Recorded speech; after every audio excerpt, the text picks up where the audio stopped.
திருவண்ணாமலை பக்கம் போகும்போது இந்த கண்டிப்பா அந்த முடவாட்டுக்காலை பார்த்திருப்பீங்க. இது முடவன் ஆட்டுக்கால்னு கூட சொல்லுவாங்க. பார்க்கவே ஆட்டுக்கால் மாதிரி தான் இருக்கும். இந்த சூப்புமே ஆட்டுக்கால் சூப்பு மாதிரி தான் இருக்கும்.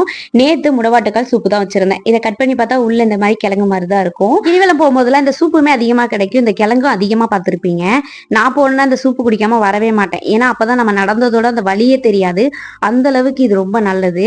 முக்கியமா இந்த பெரியவங்க வயசானவங்க எல்லாம் கண்டிப்பா இந்த சூப்பு குடிக்கலாம். மூட்டு வலி பிரச்சனை இருக்கிறவங்க எல்லாம் தொடர்ந்து ஒரு 10 நாள் இந்த சூப்பை வச்சு குடிச்சிட்டீங்கன்னா கால் வலி மூட்டு வலி பிரச்சனை கொஞ்சம் குறையறதுக்கு வாய்ப்பு கண்டிப்பா இருக்கு. நான் இந்த சூப்பை எப்படி வச்சிருந்தேன்னா, ஃபர்ஸ்ட் அதை நல்லா தோல் சேர்த்துட்டு நல்லா கிளீன் பண்ணி கட் பண்ணி மிக்சி ஜார்ல சேர்த்து அது கூட ஒரு 10-15 சின்ன வெங்காயம், ஒரு சின்ன துண்டு இஞ்சி, ஒரு 5-6 பல்லு பூண்டு, காரத்துக்கு ஏற்ற மாதிரி ஒரு பச்சை மிளகாய், அது கூட கொஞ்சமா கருவேப்பிலை, கொஞ்சம் கொத்தமல்லி, மிளகு, ஜீரகம் ஒரு ஸ்பூன் சேர்த்துக்கிட்டேன் காரத்துக்கு ஏற்ற மாதிரி. அடுத்து இது நல்லா பேஸ்டா அரைச்சிட்டு அது கூட நிறைய தண்ணி ஊத்திட்டு கொஞ்சமா கரம் மசாலா, கொஞ்சம் மஞ்சள் தூள், ஒரு சின்ன துண்டு பட்டை, 2-3 கிராம்பு, உப்பு இதெல்லாமே சேர்த்து அடுப்பு தீய கம்மியா வச்சு ஒரு 3/4 மணி நேரம் கொதிக்க வச்சுக்கணும். இது நல்லா கொதிச்சிருந்தாதான் இதோட சாறு இறங்கி நம்ம குடிக்கிறதுக்கு நல்லா இருக்கும்.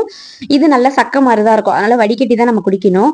சித்தர்களுடைய கண்டுபிடிப்புல அரிய வகை கிழங்கு இந்த கிழங்கு. இதை நீங்களும் ட்ரை பண்ணி பாருங்க. டக்குன்னு நம்ம எங்கேயுமே போய் அலையாம மாசம் மாசம் போற இடம் திருவண்ணாமலை. அங்க நீங்க போனீங்கன்னா கண்டிப்பா இதை வாங்கிட்டு வந்து சூப்பு வச்சு குடிச்சு பாருங்க. யாரெல்லாம் இந்த சூப்பு ட்ரை பண்ணிருக்கீங்கன்னு கண்டிப்பா கமெண்ட் பாக்ஸ்ல சொல்லிருங்க. அடுத்து வடிகட்டிட்டு கொத்தமல்லி தலாம் தூவி இறக்கிட்டீங்கன்னா சூப்பர் ரெடி.